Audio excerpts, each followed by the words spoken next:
세상 사랑하사 독생자를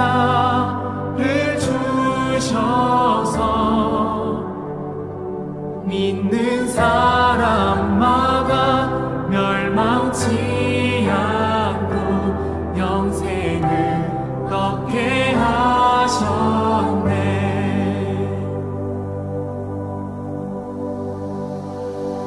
십자가 의지하니 주님만 의지하니 날 찾은 그의 사랑 날 구한 그의 사랑 세상 사랑하사 독생자를 주셔서 믿는 사람마다 멸망치 않고 영생을 얻게 하셨네. 주님 믿습니다. 주님을 기다리네. 주님을 기다리네. 주 말씀 기다리네.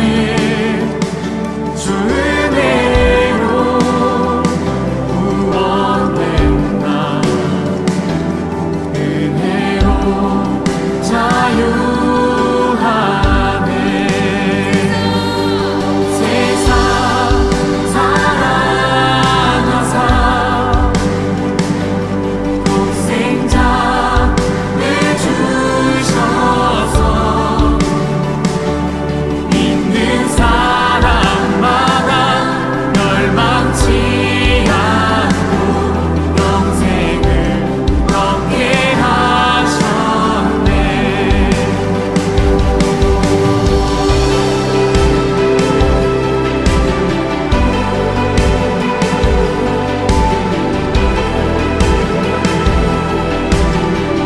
오직 주의 은혜로 우리가 구원받았음을 믿습니다.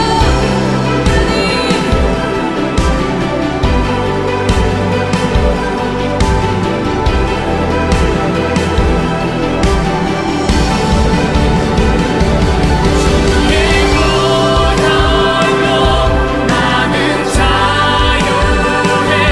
주 이름 영광 위하여 오직 주님께 모두 드리리. 그리스도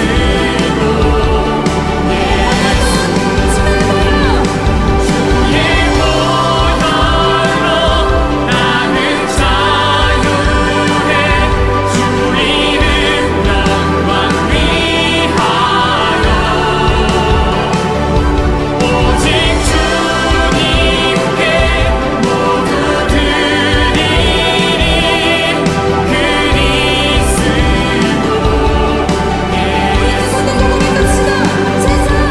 세상 사랑하사 독생자를 주셔서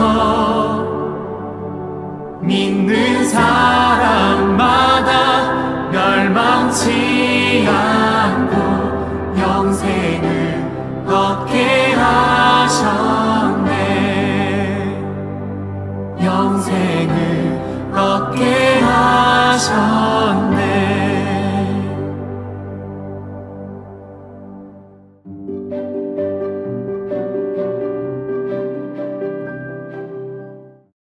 오늘의 말씀을 같이 읽겠습니다. 누가복음 19장 41절부터 48절 말씀입니다. 예수께서 예루살렘 가까이에 오셔서 그 도성을 보시고 우시었다. 그리고 이렇게 말씀하셨다. 오늘 너도 평화에 이르게 하는 일을 알았더라면 좋을 터인데 그러나 지금 너는 그 일을 보지 못하는구나. 그날들이 너에게 닥치리니 너희의 원수들이 토성을 쌓고 너를 애워싸고 너를 사면에서 죄어들어서 너와 내 안에 있는 내 자녀들을 짓밟고 내 안에 돌 한 개도 다른 돌 위에 얹혀 있지 못하게 할 것이다. 이것은 하나님께서 너를 찾아오신 때를 내가 알지 못했기 때문이다. 예수께서 성전에 들어가셔서 장사하는 사람들을 내쫓으시며 그들에게 말씀하셨다. 성경에 기록하기를 내 집은 기도하는 집이 될 것이다 하였다. 그런데 너희는 그것을 강도들의 소굴로 만들어버렸다. 예수께서 날마다 성전에서 가르치셨다. 대제사장들과 율법학자들과 백성의 우두머리들이 예수를 없애버리려고 꾀하고 있었으나 어찌해야 할지 방도를 알지 못하였다. 백성이 모두 그의 말씀을 열심히 듣고 있었기 때문이다. 아멘. 예수님이 예루살렘 성을 가까이서 보시고 눈물을 흘리십니다. 예수님이 우시는 이유는 예루살렘이 평화에 관한 일을 모르고 있었기 때문입니다. 평화에 관한 일이란 예수님을 통해 이루어지는 구원을 의미합니다. 예루살렘이라는 이름에는 평화, 샬롬이라는 뜻이 담겨져 있습니다. 하지만 평화의 성 예루살렘은 평화의 왕으로 오신 하나님의 아들 예수님을 알아보지 못합니다. 아니, 알면서도 아기 예수님을 죽이기 위해 베들레헴의 2살 미만의 아기들을 학살하였던 예전의 헤로드 왕처럼 유대의 지도자들은 예수님을 인정하려고 하지 않았고 어떻게 해서든 잡아 죽일 음모를 꾸미기에 급급했습니다. 예루살렘이라는 표현은 단순히 예루살렘 도시만을 뜻하는 말은 아니고요. 이스라엘 전체를 뜻하는 말입니다. 그러니까 예수님의 이 탄식은 하나님의 백성된 이스라엘 전체를 향한 탄식이라 할 수 있을 것입니다. 그런데 사실 이들은 하나님의 구원, 하나님의 샬롬에 대해 관심이 없는 것이 결코 아니었습니다. 얼마나 갈망했는지 모릅니다. 이들은 메시아를 너무나 기다리고 있었습니다. 이들은 하나님께서 메시아를 보내어 무너진 다윗의 장막을, 다윗의 왕국을 다시 재건해 주실 것을 애타게 기다렸습니다. 그래서 예언자들을 통해 말씀하신 것을 따라서, 즉 이스라엘이 예전에 아시리아와 바벨론에 의해 멸망당한 것은 자신들이 율법을 제대로 지키지 않았기 때문에 하나님이 심판하신 것이라고 하는 그 말씀을 따라 우리는 우리 선조들처럼 그렇게 살지 말자. 우리는 율법을 제대로 지켜서 하나님이 우리를 회복하시도록 하자 라고 하며 열심을 내었습니다. 그래서 우리 온 이스라엘이 온전히 안식일을 지키고 제대로 율법을 지키면 하나님께서 그때 여호와의 날을 임하게 해주실 것이다. 메시아를 보내주실 것이다. 이렇게 하면 우리를 회복해 주실 것이다 라고 믿었습니다. 그리고 율법을 제대로 지켜보겠다라고 어떻게 하면 율법을 틀리지 않고 꼼꼼하게 제대로 지킬 수 있을까 하여 율법에 대한 구체적인 세부 규정들을 세세하게 정하는 정성을 쌓았습니다. 이런 세부 규정이 예수님께서 아주 호되게 비판하였던 장로의 유전, 전승이라는 바로 그것입니다. 예수님께서 이렇게 호되게 비판하였던 이유는 이들이 율법의 진정한 의미와 정신은 빠뜨린 채 지켜야만 한다라고 하는 의무만 남아버려 형식주의와 의식주의에 빠져버린 것이 문제였기 때문입니다. 그래서 예수님이 호되게 비판하신 것입니다. 하지만 이것을 만들었던 그들의 처음의 마음은 율법을 조금이라도 확실하게 지키기를 위한 간절함 때문이었습니다. 그렇게 함으로써 메시아의 오심을 준비하자, 빨리 오시게 하자 라고 하는 것이 그들의 갈망이었던 것이죠. 그리고 그들은 결코 율법과 예언서에 대해 무지한 사람들이 아니었습니다. 지식적으로는 꽤나 정통했습니다. 그러나 그들의 많은 지식이 하나님의 평화를 제대로 알고 받아들이는 데 있어서는 별 도움이 되질 못했습니다. 왜 그랬을까요? 첫째는 너무 세속적이었기 때문입니다. 그들은 하나님의 평화를 이 땅에서의 평화로 이해했습니다. 로마로부터 해방하고 로마 대신에 로마처럼 세계 중심이 되는 것을 평화다, 구원이라고 생각했습니다. 그런 평화를 원했던 것이죠. 오늘날 어떤 크리스찬들도 이 세상에서의 성공을 구원이다, 복음이라고 이해하는 것과 같은 것입니다. 그러나 하나님의 평화와 구원은 하나님과의 평화를 뜻합니다. 하나님과 원수가 되었던 우리를 하나님이 평화의 관계로 맞아주시는 것이 진정한 평화입니다. 다른 말로 하면 하나님을 알고 하나님을 소유하는 것 자체가 하나님의 평화의 정수인 것입니다. 우리는 유대인들처럼 세상의 평화를 하나님의 평화라고 착각하는 어리석음과 안타까운 일이 없어야 할 것입니다. 둘째, 이들은 너무 이기적이었기 때문에 하나님을 아는 지식이 많아도 하나님과의 평화에 다다를 수가 없었습니다. 하나님이 이스라엘에게 하나님의 말씀을 다른 민족들보다 먼저 주신 이유는 명백했습니다. 이들이 본보기가 되기를 원했기 때문입니다. 사람들의 모델이 되기를 원했습니다. 하나님은 그래서 이스라엘을 온 세상을 위한 자신의 제사장 나라라고 불렀습니다. 복의 통로로 불렀습니다. 하나님께서 아브라함에게 너는 복의 근원이 될 것이다.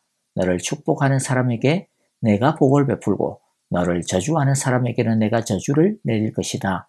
땅에 사는 모든 민족이 너로 말미암아 복을 받을 것이다 라고 하신 진짜 이유는 이스라엘 자기가 중심이 되라고 하는 뜻이 아니었습니다. 이스라엘 너가 어떻게 하느냐에 따라 다른 사람들이 복을 받을 수도 있고 저주도 받을 수도 있으니까 똑바로 단디 정신을 차리고 제대로 잘해야 한다라고 하는 의미였습니다. 그런데 이스라엘은 우리가 중심이구나. 우리가 복의 근원이구나. 우리만 복받는 민족이구나. 다른 민족은 우리의 복을 위해 존재하는구나 라고 오해하여 그릇된 선민 사상에 빠지게 되었습니다. 자기들만 하나님의 축복된 사람들이라고 생각하는 그들에게 하나님은 하나님의 평화를 줄 수가 없었던 것입니다. 왜냐하면 하나님의 평화는 제사장의 사명을 제대로 감당하는 사람들에게 주시는 하나님의 축복된 은사이기 때문입니다. 하나님은 오늘날도 자기만을 사는 우리들을 보시면서 우시고 계십니다. 그리고 자기만을 위해 사는 사람은 하나님의 평화를 제대로 누릴 수 없을 것입니다. 왜냐하면 하나님은 하나님의 거룩한 것을 돼지에게 던지지 않기 때문입니다. 예루살렘은 평화의 왕이신 예수님을 배척하고 죽임으로써 결국에는 멸망당합니다.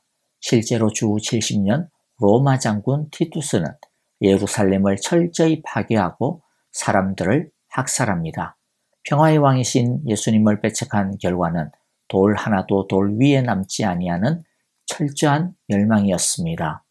이것은 바로 예수님을 배척하고 예수님을 거부한 자들이 마지막에 당할 심판을 보여주는 장면이라고 할 수 있을 것입니다. 예루살렘을 보고 우시는 예수님을 통해 우리는 깊이 생각해 보아야 될 것들이 있는 것 같습니다. 첫째, 예수님은 지금도 거짓된 평화를 추구하고 갈망하고 집착하는 미련한 당신들의 사람들을 보시면서 울고 계신다라고 하는 것입니다. 혹시라도 예수님이 지금 나의 모습을 보면서 단식하고 계실까요? 아니면 웃고 계실까요? 예수님께서 나의 어떤 모습을 보면서 단식하실 것이라고 생각하십니까? 오늘 이 시간 또 사순절을 보내면서 우리 안에 있는 예수님을 탄식하게 할 만한 것들을 잘 버리는 기회의 시간이 될 수 있기를 간절히 기도하고 바랍니다. 둘째, 우리도 예수님과 같은 탄식하는 마음을 가지기를 원합니다. 하나님의 평화를 모른 채 한 줌도 안 되는 이 세상의 평화에 얽매여 살고 있는 영혼을 보며 예수님처럼 우는 심정을 가져야겠습니다. 거짓된 평화를 추구하고 멸망을 향하여 달려가고 있는 나의 사랑하는 사람들을 보면서도 먼 산 불구경하듯이 멀뚱멀뚱 바라보고만 있는 것은 아닙니까? 우리의 무감각한 마음을 찢기를 바랍니다. 진정한 평화를 알지 못하는 그들을 안타깝게 여기는 마음을 갖게 해달라고 기도하기를 원합니다. 주님처럼 탄식하는 긍휼의 마음을 갖게 해달라고 우리 모두 기도하는 이 시간 사순절이 되기를 간절히 바랍니다. 셋째, 평화가 깨어져 가고 있는 이 세상을 바라보며 우리도 예수님처럼 울며 기도할 수 있기를 바랍니다. 특별히 우크라이나 전쟁을 바라보며 속히 그 땅의 전쟁이 그치고 평화가 기적처럼 깃들도록 우리 함께 주님처럼 울며 기도합시다. 그리고 함께 돕는 일에 마음과 힘을 십시일반 보탤 수 있기를 간절히 바랍니다. 예수님은 예루살렘으로 들어가십니다. 문제의 한복판으로 들어선 것입니다. 예수님은 언제나 우리의 문제의 한복판의 주인공이 되셔서 문제의 해결자가 되시는 분이십니다. 성전들은 곧 있을 유월절을 준비하느라 북새통을 이루고 있었습니다. 유월절에 잡을 양들을 사고 파는 자들로 시끌벅적했습니다. 그것은 유월절을 위한 긴유한 일이었습니다. 그러나 당시 제사장들은 하나님의 일을 자신들의 부를 축적하는 도구로 바꾸어 놓고 말았습니다. 그래서 성전은 온갖 부패의 온상이 되어 있었습니다. 이에 예수님은 성전에서 장사하는 사람들을 내쫓으시며 내 집은 기도하는 집이 될 것이다 하였다. 그런데 너희는 그것을 강도들의 소굴로 만들어버렸다라고 책망하십니다. 예수님은 성전에서 날마다 말씀을 가르치심으로 몸소 참된 성전의 모습을 보여주셨습니다. 예수님의 이 모습은 예루살렘이 잃어버리고 있었던 하나님의 평화가 무엇인지를 보여주며 하나님의 평화가 어떻게 이루어지는지에 대하여 보여주는 행동이었습니다. 당시 예루살렘은 제사로 가득했습니다. 하지만 참된 예배는 없었습니다. 진짜 예배는 웅장한 건물에 있는 것도 아니고 수십만 마리가 되는 엄청난 규모의 재물에 있는 것도 아니고 넘쳐나는 헌금에 있는 것도 아니며 밀려 들어오는 인파에 있는 것도 아닙니다. 진정한 예배는 하나님만 바라는 진실된 마음에 있습니다. 이것이 내 집은 기도하는 집이다라는 주님의 말씀의 뜻입니다. 오직 하나님만 갈망한다라는 것입니다. 또 진정한 예배는 오직 하나님의 말씀을 사모하고 그 말씀에 헌신하는 것에 있습니다. 이것이 예수님께서 날마다 성전에서 가르치신 그 모습의 의미입니다. 그리고 예수님은 성전의 이슈 메이커가 되심으로써 성전의 진짜 주인공이 누구인지를 보여주고자 하셨습니다. 진짜 성전의 주인공은 바로 예수님입니다. 웅장한 건물로서의 헤롯 성전은 그림자에 불과할 뿐입니다. 참된 성전은 예수님입니다. 참된 하나님의 평화는 어디에 있을까요? 건물이나 사람이나 이벤트나 돈의 헌금의 풍성함에 있지 않습니다. 참된 하나님의 평화와 구원은 예수님 안에 있습니다. 예수님 안에서 우리는 하나님께 나아가는 진정한 기도의 집이 될 수 있습니다. 예수님 안에서 우리는 진리로 하나님의 참 평화를 비로소 발견할 수 있게 됩니다. 말씀을 정리하겠습니다. 예수님은 자신을 거부하고 결국에는 하나님의 평화 대신 하나님의 심판으로 멸망하게 될 예루살렘을 바라보며 안타까워하며 우십니다. 예수님은 지금도 이기적이고 거짓된 평화에 쏟고 있는 우리와 이 땅을 보며 탄식하고 계십니다. 오직 예수님만이 우리를 하나님 안에 있는 평화로 이끄실 수 있습니다. 오직 예수님만이 우리에게 참 평화의 빛을 비추어 주십니다. 기도하겠습니다. 주님, 우리에게 하나님의 평화를 주십시오. 거짓을 버리고 진리 안에서 하나님의 평화를 발견하게 해 주십시오. 하나님과 평화를 날마다 누림으로 일상에서 하나님의 평화의 기적을 경험하는 삶을 살게 해 주십시오. 예수님의 이름으로 기도합니다. 아멘. 함께 찬양을 드리면서 계속 기도하기를 원합니다. 우크라이나에 하나님의 평화가 속히 임하기를 기도합시다. 난민들의 무너진 마음과 삶에 예수님이 참 평화가 되시고 희망이 되게 하소서라고 기도합시다. 박윤경 전도사님께서 많이 편찮으신데요. 많은 기도 부탁드리고요. 또 우리 아프신 분들과 연로하신 어르신들을 위하여 함께 또 우리 형제자매들을 바라보며 중보하겠습니다. 함께 찬양드리며 기도의 보좌로 나아가겠습니다.